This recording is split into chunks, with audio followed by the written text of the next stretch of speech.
relevant case studies across the region. And lastly, to also develop guidelines that have important linkages to global processes. For instance, the decade of ecosystem restoration, to which the guideline we are launching today is speaking to. Thank you very much. I would like to bring the presentation to an end on with today. Back to you, Chair. Can I request Dixon, if you are in, you can take off the meeting. Otherwise, if Dixon is not in, then I would request our guest, the PS, to take off the meeting. Thank you. Bosida, thank you very much. I think that was very clear. So good afternoon, everybody. Good afternoon, all the participants. When I was asked to participate in this launch, I remembered very many things, including a long time ago, I think in 1992, when we had a big conference on mangrove ecosystems in Kenya here.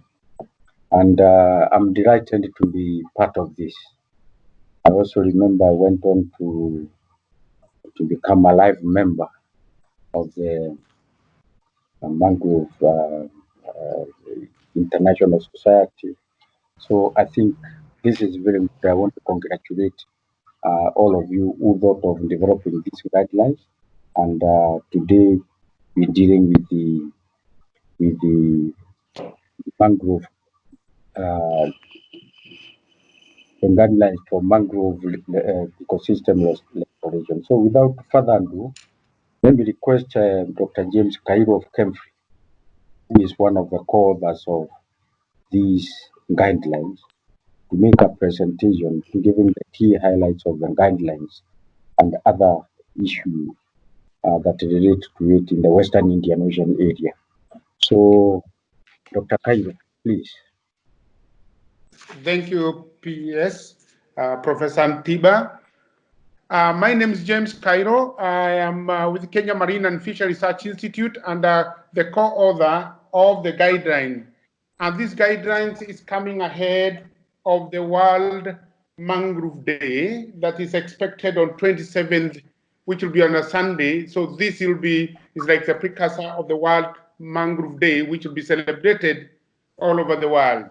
So as Jared has indicated, the importance of these guidelines came because of the continued losses of low success of, and there was need to come up with a site-specific or regional-specific guidelines that will guide our practitioner. So these guidelines were supported by the UNEP, Nairobi Convention, together with WIOSAP, and and they were commissioned to the WIO Mangrove Network. So this is a product of the WIO Mangrove Network. My name is Cairo, as I said, and my co-author was Dr. Mangora of University of Dar es Salaam and the Institute of Marine Sciences, with the contribution of the members from the region who are also members of the WIO network. So what are the objectives of the guideline? As indicated, these guidelines are supposed to highlight the status and condition of mangrove forests around the world and why we really need to restore them for the present and future generation. Two, they will serve as documentation of previous mangrove restoration activities in the region and see what can we learn from the past failures and challenges. And that, we want to outline the best practices from previous mangrove restoration activities. And lastly, we want to help users in the region to focus on what can really work. So what is in this guideline? This guideline will provide step-by-step procedure on how to restore mangrove successfully. And it contains 7 chapters with 10 tables, and these tables are very structured. We have 17 figures 1 box, and 6 case studies. And what these chapters will be, I will not go chapter by chapter, but you can see this chapter 1. Chapter 1 is more globally, is more of the global distribution of mangrove, and specific to give you the mangrove of the region. It will be talking about the threats of the mangrove. It will be talking about the mangrove goods and services and why we need to restore them. So that's all what the mangrove of the region of the chapter 1 will be talking about. And in specific, in the chapter 1, you'll also realize that the mangrove of this region, that's the Western Indian Ocean region, is almost 1 million hectares. And if you bring into the perspective of the global mangrove, it's like talking about 5% of the mangrove in the world. We have 9 species of mangrove in the region, and this is out of the available, what we know, 70 species. So it's a very rich region, but the most interesting thing is that these mangroves are heavily depended on. And as you can see, one of the cases there, where mangroves are degraded because of firewood or for infrastructure development. So in chapter 2, we'll be talking about the book is talking about the concept of the mangrove restoration. When is it necessary to plant? As you read the document, some areas don't need to be planted. You just need to leave the forest. As long as there is a standard, the parents are left, enough number of parents are left, you don't need to restore. So that's what chapter 2, section 2.1 will be talking about. And then in the same chapter 2, we'll be talking about the type of mangrove restoration. People think when we are talking about mangrove restoration, it's about planting. No, there's 2 typology of mangrove restoration. We have natural regeneration and the artificial regeneration, what we call mangrove reforestation. So that's what you read about in chapter 2. And the same chapter, it will be telling you if you are to do mangrove restoration, when do you plant? Where do you collect the seedling? What type of the seedlings do you collect? So you'll have a table like table 5 is telling you the propagules when they are available, because you need to time your season based on the availability of propagules. In the same chapter, it tells you about how do you monitor the vegetation when you're planted. So it will have given you a very interesting table of the parameter to monitor until your plantation is 60 months. That's 5 years, and a plantation of 5 years is already grown. So like in when you have only 3 months, it will tell you what you'll be collecting survival data. You'll be collecting the gap feeding. You'll be doing debris removal. That's maintenance. And then you have after 1 month, after 2 years, until 5 years, when the plantation is established, and you can move on. So all that is given in chapter 2. We move, then we have an important section of case study, because we realize that we learn from mistake. So we have given case study across the region, like the case study of Mauritius, where it's a government-driven initiative. You have the Madagascar, where it's an NGO-driven. We have Mozambique, and we have a Kenya, Tanzania, and Seychelles, which is a mix of NGO initiative, government initiative, and community initiative. I wanted to indicate, for instance, what will happen. Look at the case for Kenya, where it's a government initiative and community driven at the same time, but then there is a provision of an incentive. In Kenya, the major incentive has been the sale of carbon from the mangrove, and that has been a very good motivator for that group, and it's a group that can be also been replicated to another area. But the question is, after doing all that, there's still a challenge. Do we still need to plan or not to plan? That's the question that is addressed in chapter 6. And we have given you a framework of how to follow a successful mangrove restoration. Eventually, at last, we ask yourself that we have given you a summary to consider when you are going for replantation. And we have said mangrove restoration is only recommended. Okay, I am in 6. Chapter 6 still ask you the question of plant or not to plant. After giving you a lot of background of what to do, not to do, we come to the conclusion for you to decide.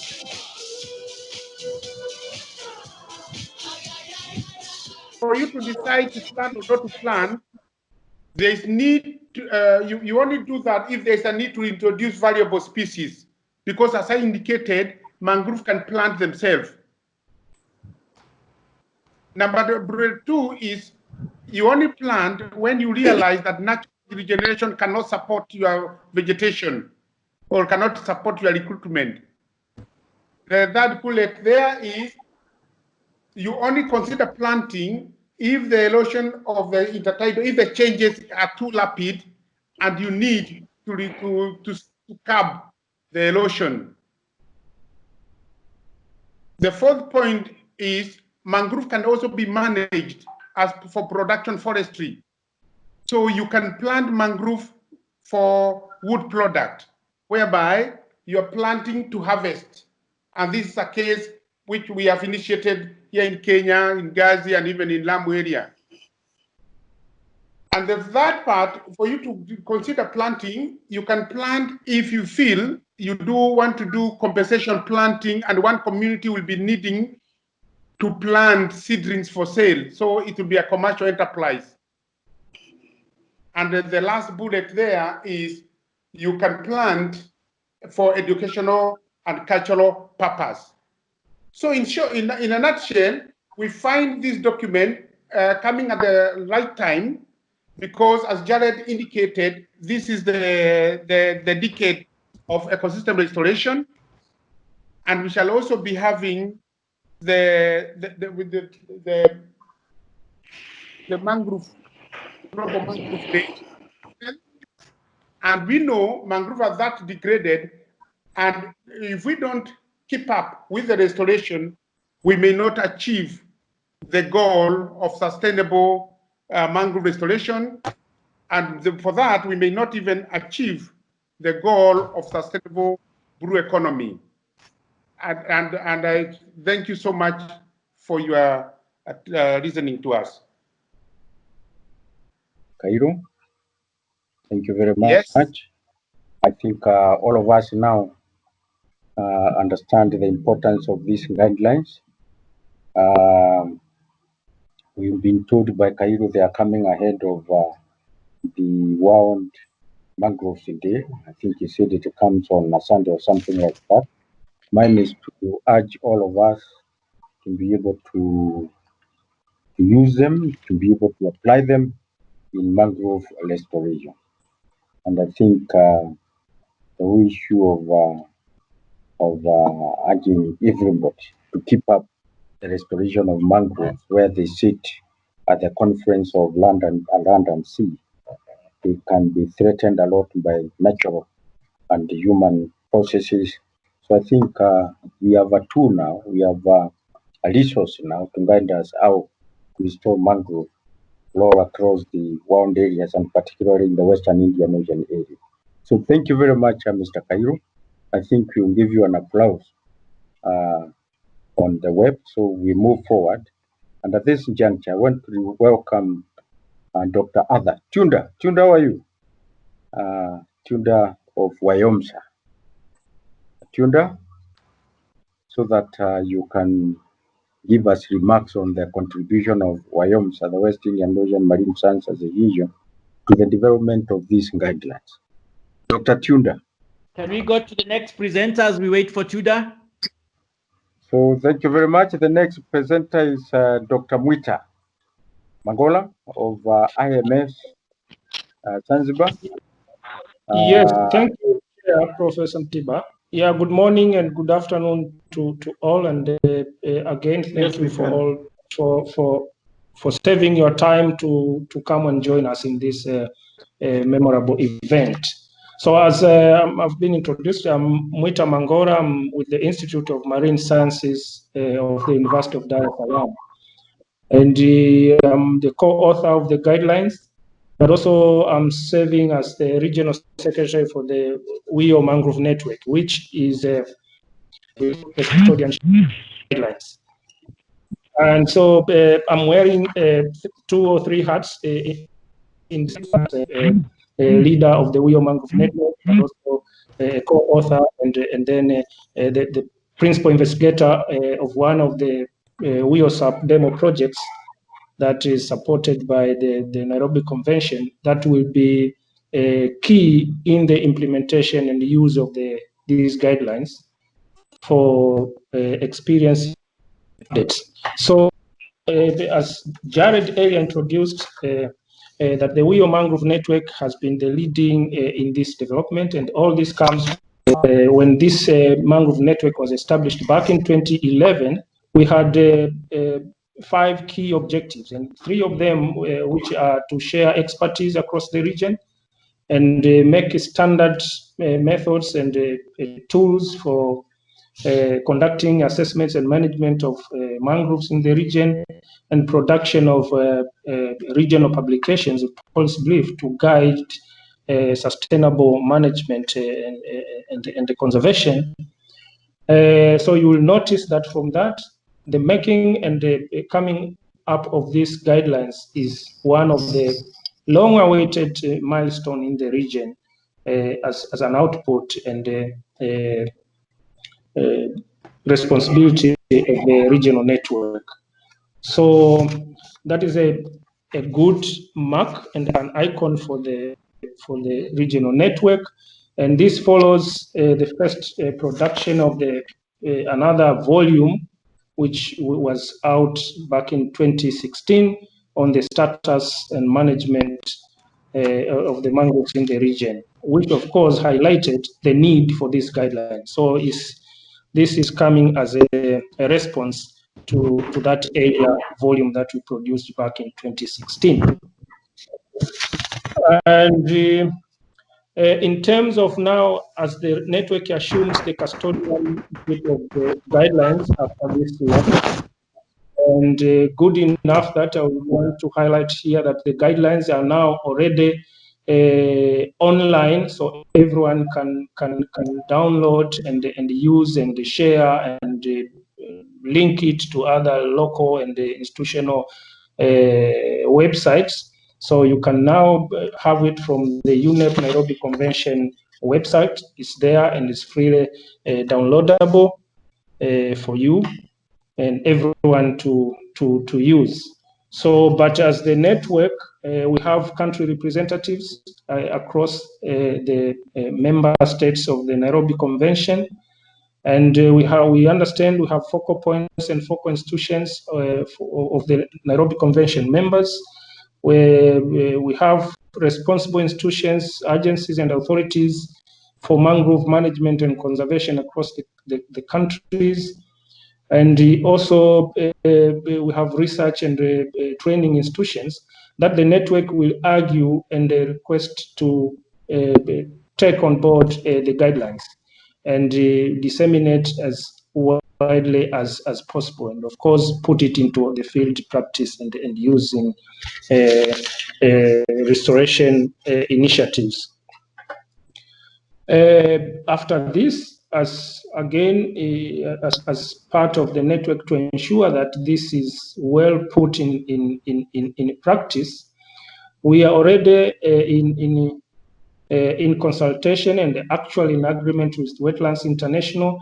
This has an iconic conservation and management project called the Mangrove Capital Africa that will be doing extracts from this big volume. You will see this is a 70+ page volume, and you can imagine how it might bring challenges to have it in the field with you. And so we will be moving on to do practical extracts from the guidelines. And to start with, we'll be developing an 80-pager regional policy note, and then another 8-pager field handbook that will present the do's and don'ts. So, like in the form of like golden rules, that will be carried on with the practitioners and those interested in restoring mangroves well in the field. These will be presented in the materials that can be carried on into the field, into the forest. And as you know, the environment and the conditions of mangrove forests, they are challenging. So these will be produced in materials that will be handy to go within the field. And they will be produced in the 4 major languages of the region to help users be comfortable with. So we have an English version, French version, Portuguese version, and Swahili versions to allow local communities, local people, the common people be able to use the guidelines. And the guidelines will be, as I earlier said, applied in the WIOSAP demo projects that WIOSAP have supported in the various countries in the region to draw on practical experiences and lessons so that it can allow for the revision and the incorporation of any new ideas that might be emerging in the course of implementation of these restoration demo projects. And we envisage that a revision for the 2nd edition should be coming in the next 5 years, as we are suggesting in the guidelines that a 5-year monitoring scheme is at least sufficient to understand whether we are succeeding or not in the restoration initiatives. So that's it from how we intend to move on with the guidelines, but also, as I said, I'm wearing another hat as a principal investigator in one of these demo projects, and that is being implemented in Rufiji Delta in Tanzania. And so this demo project will be using these guidelines to implement one of its a project component on community-based mangrove restoration. And we envisage that we want to do some contrasting tests to design appropriate models for the delta, which can be applicable across the mangroves in the country, of course shared across the region as well. So as Kairo said earlier, that mangrove restoration, as it is often mistakenly thought is about planting, and it isn't. It's all about whether it might be natural, allowing natural regeneration, natural cause of action to take place, or helping the nature to recruit, and that's when planting comes in. So in this Rufiji Delta, we'll be testing these 2 contrasting approaches to see how best these can be performed, so that we are able to advise the relevant responsible authorities and state agencies on how to handle restoration in the Delta. And we hope that by the end of this demo project, we have accrued adequate knowledge and experience on how best to implement a successful mangrove restoration in the Delta, given the fact that the Delta is unique. It has a diversity of ecosystems, but with a unique human and nature coexistence. And so by devising a sustainable coexistence model for restoration, we think the responsible authorities will be able to advocate the sustainability of the resource in the delta. And yes, so look forward to applying the step-by-step procedure described in the guideline and see how this will take us forward to improve and ensure that success is achieved in the restoration initiatives in the Delta and across the country and shared across the region as well. Otherwise, Mr. Chair, I was given 5 minutes. I think I'm on time. Thank you very much, and once again, most appreciated for everyone to attend this iconic launch event. Yeah. Yes, Thank you. Dr. Mangola, thank you very much for your remarks on the work of and the contribution of the network, and also on those highlights on the activities of restoring the Fiji Delta mangroves. I think it was very good. I also like the fact that you are one of the co-authors, and for you to tell us that the guidelines are already online, so we can access them. But also more importantly to hear that you are going to produce simpler versions, things that the people can use, versions that people can use, including the use of the local languages. I think this is very good. So thank you very much. And with that, we welcome Ms. Karen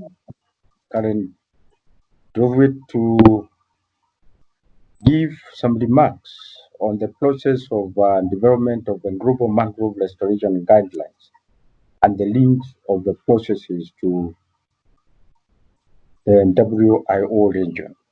I think also to note that we spend a little less time so that we are able to finish on time, because I think we've almost done 1 hour now.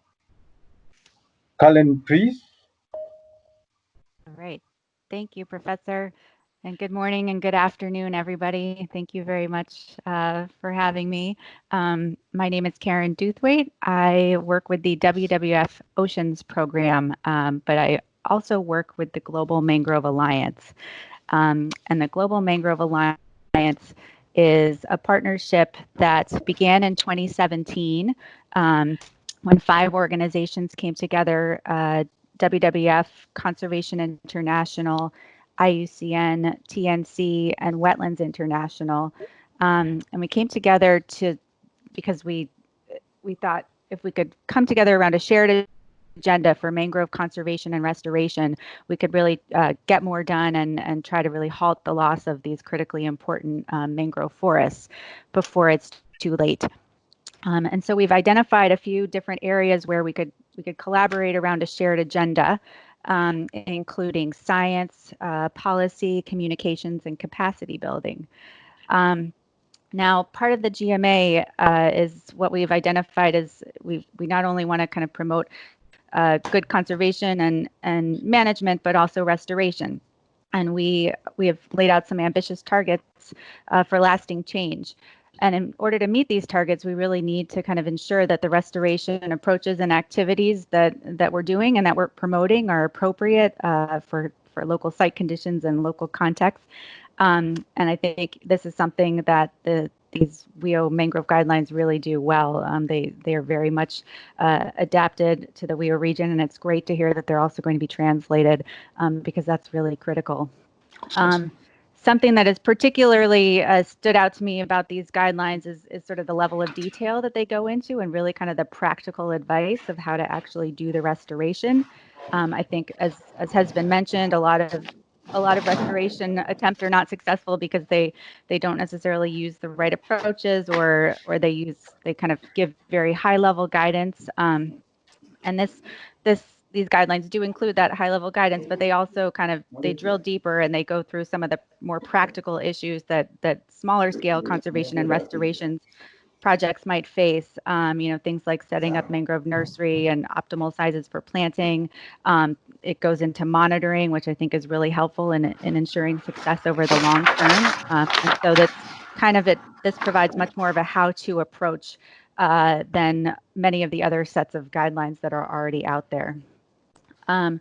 Now, within the Global Mangrove Alliance, we have a science working group, and that working group is very focused on looking at how we can increase adoption of best practices for restoration. And we have a set of tools and resources available on our website, and we will certainly be linking to these guidelines on our website. It's mangrovealliance.org. And our science group is also looking at how to build out kind of a mangrove restoration framework that can be used to evaluate restoration successes and failures, and track projects at the project level. And this sort of framework is going to be informed by guidelines like this one. And so we look forward to working more with Mangora and Cairo and Jared and others as we build that out. And then, we have the GMA is made up of 20 members or more than 20 members, from NGOs to academic institutions to governments. And sort of one of the areas that we're focusing on sort of a more policy-oriented level is looking at the mangrove conservation and restoration national strategies or plans in different countries. And what we've seen is that these plans often promote area-based restoration targets, but don't necessarily specify kind of how to get there. And so many of the organizations within the GMA are trying to work with governments to not only lay out those targets, but also make sure that the right approaches are specified, and the right guidelines are linked to how to achieve those targets. And so I think that this is something that we should think about as we kind of move forward in the WIO region with restoration efforts and national mangrove management plans. It would be great if we could make that concrete link. And then finally, many of the GMA members and partners, including the Save Our Mangroves Now initiative, they're working with various government agencies to support training for restoration. And I think these guidelines will be incredibly valuable for that effort. Particularly as Mangora, you mentioned that it's great to hear that they're going to be excerpted into shorter versions that are really sort of appropriate for kind of communities to use, because that's going to be a key component in making sure that these guidelines are implemented successfully. So I will leave it there and thank you. Thank you very much. And we welcome you to continue being with us in this journey. And also that we welcome the members of the Alliance to remain with us moving forward. So thank you very much for this. And as you are talking, I remembered when I first went into a mangrove forest, and in one of those field courses when we were students, and then it has never left my mind how some creature jumped from the mud and hit me on the face, and this was a mud skipper. So thank you very much, Karen, for making me remember that. And so everybody, I think the next session, you're laughing, but that is what happened. I still remember. So, was it in the mango? somebody skip. So I think then the next session is where we are going to have a very short plenary, where we can be able to ask some questions, and probably some members can provide answers. If there are no questions, yes. Prof, I think WIOMSA is online now. WIOMSA. Yeah, if you don't mind. Tunda is back. I think we can go on with. I think we can go on with the question and answer session. Absolutely. As we wait for Dr. Tunda to manage the systems out there to be able to talk to us. So I think I will welcome questions, assist us to answer those questions, and if there are any comments regarding the guidelines, then this is the time, please. I can hear. Oh, you can hear.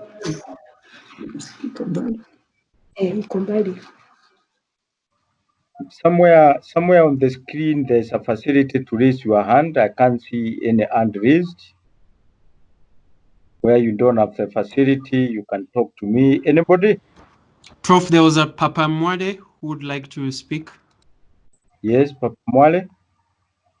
Yes, thank you very much, Mr. Chair. I'm Papa Mawad Wad from Wetlands International Africa Office, West Africa and Coast of Gulf of Guinea. I'm based in Dakar. I would like to congratulate Mr. Kero and Professor Mangora. I met them 2 or 3 years ago during WIMSA symposium in Tanzania, Dar es Salaam. Yes, I want to just express some remarks about the mangrove restoration. With our colleagues from East Africa office, we usually very often organize some exchange visits. And during these visits, we really saw that maybe the context is very different because you know the importance of fresh water in mangrove growing process. And in West Africa, where in Senegal, where we have this field, this mangrove capital Africa field, we are in a reverse, what we call reverse estuary. So we mainly trust on rainwater, rainfall water. So it's very difficult. It's not a river like you have in refugee delta, for example, where you can see very, very nice mangrove trees and very more species. But mainly, when we talk about mangrove restoration, yes, we know that it's not just issue of planting. Maybe the planting is the last stage when we see that natural regeneration is difficult or not possible. That's why also here in our project, we start what we call natural assisted regeneration. It is the same process now with making assessment, stakeholder analysis, policy and economic context, and from that to see what are the main drivers of mangrove loss and what is the best method to restore the mangrove. Sometimes it's just an issue to improve the water flow, and we even don't need to replant. So we think that these guidelines are very useful, and what I will propose is to have this cross-fertilizing with West Africa, because we also have very nice experiences of mangrove restoration. And we hope that in the framework of Mangrove Capital Africa with our colleagues from East Africa, we really can do it and have a very nice result. Thank you very much. Thank you very much from Dakar, and especially the comment that when we visit each other, we and work together, we accomplish a lot, we learn from each other and things like that. And the fact that we need to improve the fresh water flow to fertilize natural regeneration of the mangroves and other good things that you said from West Africa. And I congratulate Cairo and Dr. Mangola for this very excellent work. So thank you very much. Is there any other comment? Yes, we have Nangula who has her hand up. You're welcome to. Yeah. Yep. Thank you. Good afternoon. My name is Nangula. I've joined the meeting from Tanga, northern Tanzanian coast. It's only by chance that we happen to be invited to this presentation. Thank you so much.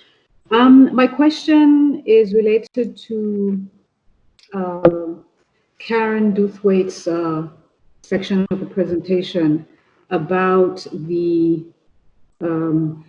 probably, as I also see, the missing component of this very wonderfully put together guideline. My question is very much, where does one start with a mangrove restoration conservation project. It's really only through this presentation that I learned of Dr. Mangora and the initiatives taking place in southern Tanzania. I'm wondering if we were to do, and we have been speaking to Dr. Cairo and his team across the border in Kenya, and learning from them about their mangrove conservation efforts, but didn't know anything about what was going on in Tanzania. So if there could be some guidelines as to which entities, local initiatives, and custodians of mangroves, because I understand it's also quite different between the various countries in the region, that one can reach out to learn and join ongoing initiatives, or even start something and find support in restoring mangrove habitats. Thank you very much from Tanzania, brothers and sisters down here. Is it Cairo or is it Mangola to want to try to address us on this? Can respond. Mangola, that's a question from Tanzania. You are not spreading the word, but I can take it if Mangola is not here. Please, Cairo, go ahead and do it. Yes. Thank you so much for the question. I think the best platform will be the WIO Mangrove Network, and I did not get her name. You can always contact us, and we will always link you to the relevant partners in Tanzania, particularly the Institute of Marine Sciences. We have Tanzanian Forest Service and other agencies. So I think your stopover is Mangrove Network, and you'll get the details when you download the guidelines. You'll see our contact, and wherever you write, we'll be able to answer you more. Thank you.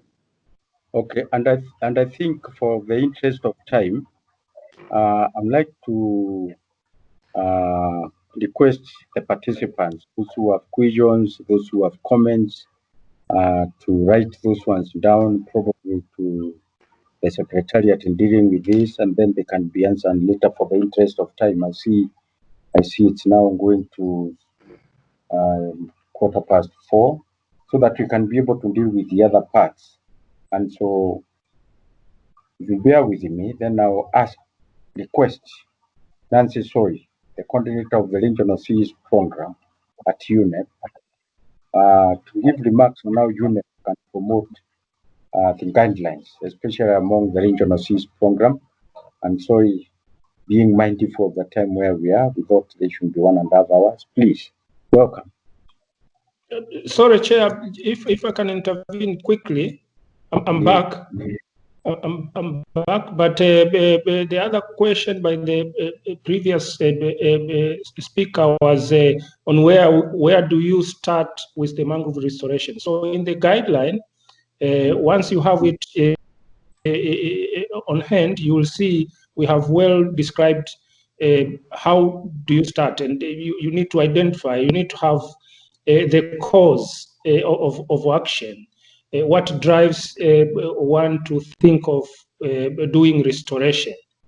So it's well described in there, but of course we can continue consulting and contacting for further clarifications and advice. You just don't jump into planting, and this is what has been a mistake across many attempts to do restoration. People think you just go to a place and find there are no mangroves. This is a place to plant, and they end up losing resources. So don't jump in for that matter. Don't jump into planting. That's the advice. Yeah. Refer to the guidelines moving forward. So for the interest of time, Miss Nancy, where are you? Hello, Professor, I'm here.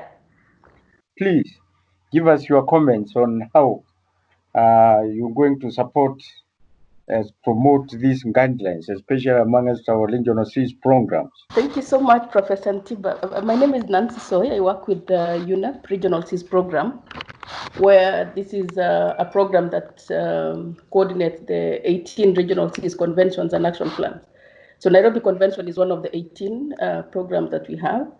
And I would want to congratulate the team, the Nairobi Convention and its partners for putting together these guidelines. I think they really provide a good starting point, particularly on restoration work on mangroves in the region. And I think it's quite a huge an achievement that needs to be emulated across the regional seas conventions. And talking about the regional seas in terms of the application of the guidelines, I see it in so many ways, particularly one on SDG, supporting countries or the participating countries to achieve their SDG goals. In mind, I have SDG 14.2, where we are talking about 14.2, where we're talking about sustainably managing and protecting the marine and coastal ecosystems. As much as this target is coming to an end or more or less lapsing in 2020, it also there is still an opportunity for countries to really manage or sustainably manage and protect marine and coastal ecosystems from various impacts, including human-related activities. And what we've done under the Regional Seas program is established what we are calling Regional Seas indicators, where we identified around 22 indicators that were common across all the 18 conventions and action plans. And one of those indicators is one that is looking at trends in critical habitat extent and condition. And I see this as one of the areas where the guidelines could be applied, looking at, from the process of applying the guidelines in the various demonstration activities that are ongoing in the region, and monitoring how they are growing and how they contribute to the various aspects of the ecosystem. I think that provides a good opportunity that we could also, that could be counted or could be a contribution to the program. And then the other aspect that I see as another opportunity where these guidelines could be applied is in supporting the regional seas, again, participating countries in addressing biodiversity loss. As we all know, 2020 marked the end of the UN Decade on Biodiversity, where we had the Aichi targets. Some of them may have not been met. Like, for instance, we had the 2019 report by the Intergovernmental Science Policy Platform, IPBES, on biodiversity, where they indicated that we're still having more than 1 million species being threatened with extinction. And part of that was marine and coastal related species as well, where I think the efforts on restoration would by applying these guidelines, I see it as a good opportunity, also as a contribution by the regional seas, and in this case, I'm referring to the Nairobi Convention, in supporting countries to address biodiversity loss. In addition to that, the program has a project that is currently ongoing on the post-2020 Global Biodiversity Framework, where it is funded by the European Commission, and seeks to ensure that the post-2020 biodiversity framework reflects the regional seas efforts in achieving the global biodiversity goals and targets. And in this case, we aim to collect examples of some of the initiatives that the regional seas have done. And a case example would, of course, would be the guidelines that the Nairobi Convention has put together. And in addition to that, there is also an opportunity under the Global Biodiversity Framework that is currently under discussion or under development, where mangroves in particular have been identified as one of the areas that would be monitored, and also countries will be expected to report on progress in terms of how it's supporting to create, to support healthy and resilient populations. And in particular, there is a goal under Goal A. If you look at the draft monitoring framework for the post-2020, under Goal A, we have will be the framework or the monitoring framework will be looking at the connectivity and integrity of natural ecosystems. Madam Soy. Yes. Because we are running short of time, and I believe that which you are telling us is very important. I'm about to finish. Yes, please. Okay. So again, I think that provides another opportunity where mangroves would be a great indicator or a great opportunity for measuring progress. And then again, thirdly is on climate change, where we have the NDCs or intended nationally determined contributions. 2020 again provides an opportunity for countries to look at their commitments that they submitted to the Paris Agreement. And again, I think with the application of the guidelines, I think the countries in the region can be able to, raise or increase the level of ambition in terms of their commitments to biodiversity restoration work. And then lastly is on the UN Decade on Ecosystem Restoration. Again, here, 2021 to 2030 provides an opportunity for countries to restore degraded ecosystems. And maybe here I could throw a challenge to the scientists and all of us across this webinar, that on the terrestrial side, they've already set a goal in terms of how much of the degraded landscapes that they wish to restore.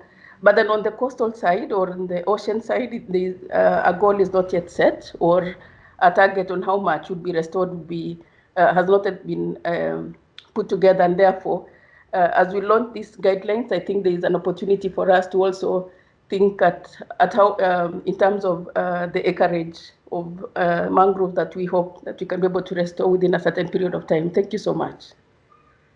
Thank you, Madam Soy. And I think listening to Soy, you can feel it is right now. We have gotten into the deeper parts of what mangrove ecosystems are and why we need them, why we need to restore them, their role to us, their role in the marine ecosystems and things like that. And I think, thanking all of you, I would like at this juncture to request if there's anybody with a comment so that I can launch this. These guidelines. Is there anybody with a comment or a question? I think silence means that we have assimilated all this very well. And this juncture, then I would like to return the board to Addiction Waluinge so that you can move forward and bring this to a conclusion. Addiction. Thank you, Prof. Thank you, Professor Ntiba, for leading us to where we are. I believe that we've had very good presentations, and of course we've had the reason why the mangrove ecosystem restoration guidelines are there. Earlier in the day, I had asked our team to find out whether we had, as we were cooking this product, I asked them whether we had people in the dining hall who will be welcoming the product. I see we have, Prof, we've had about over 191 people in this webinar, so which is great. So without wasting much more time, what I will do, Prof, if you allow me, I will request you to make your closing remarks or remarks that we launch the product. But for those who do not know Professor Ntiba, we did not request him to participate in this session as an accident. No, he alluded to being among the first people who organized a meeting in Kemfri, in Mombasa, for large marine ecosystems in 1992, together with Professor Ken Sherman. He led some work in Lake Victoria Basin.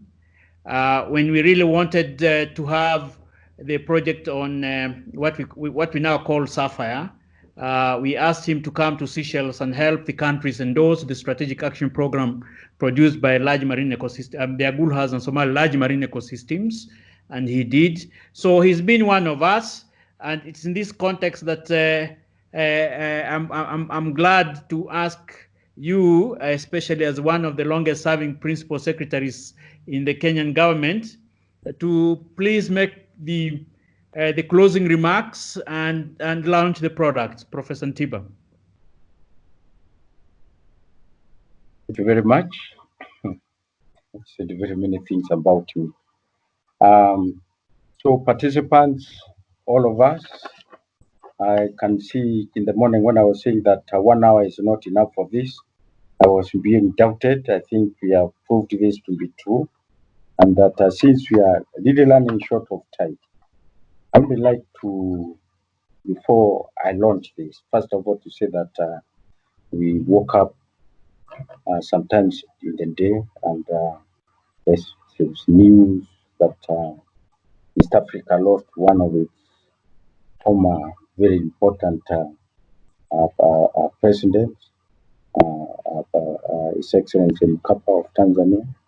He has played a very great role in the establishment of the East African community moving forward. I think we want to join all of us and give condolences to our colleagues from the United Republic of Tanzania. Moving forward, I thought we should be able to say this and say that we are together with Tanzania in this. I think finally for me is to say that all of us have heard about these guidelines and that there are more guidelines being developed for our marine ecosystems. And I think this also comes at a time when we in the regions are preparing a lot towards marine spatial plans to guide the activities that we put in our marine, in our blue space. I think this guideline that we are launching now, together with the other four, I think will form very important information for all of us who are in this region and trying to prepare marine spatial plans moving forward. Encourage that we use them and encourage that we give feedback, since I think life is dynamic, especially the sea moving forward. And with these few remarks, thank Cairo and my friend from IMF. And what else to say? What to say? Thank you very much, and I declare these guidelines on mangrove restoration officially launched. Thank you very much, and good afternoon. Thank you, Prof. You want to clap for yourself? Yes, we clap for ourselves, Prof. But just before we sign off, Prof, yes, let me also take this chance to thank those who participated in the process of developing the guidelines. That is, of course, starting with the participants, the Mangrove Network, the Institute of Marine Science, the Kenya Marine Fisheries Research Institute, and IMS, WIOMSA. Even if we didn't get to hear Tudor, thank you very much. There are also some regional task forces that have been playing behind the scenes roles. That's the Regional Task Force for Critical Habitats, the Forum for Academic and Research Institution, the focal points for the Nairobi Convention, the focal points for the project. USAID has also played a role. Thank you very much. And of course, the funding process came from the GEF and of course the administrative structure of UNEP. To all of you, thank you very much for participating. Thank you very much for all the support, and we do hope that you'll participate in the next launch. We have several other products that we're launching, and the people participate. Thank you very much and goodbye. Bye. Thank you and bye.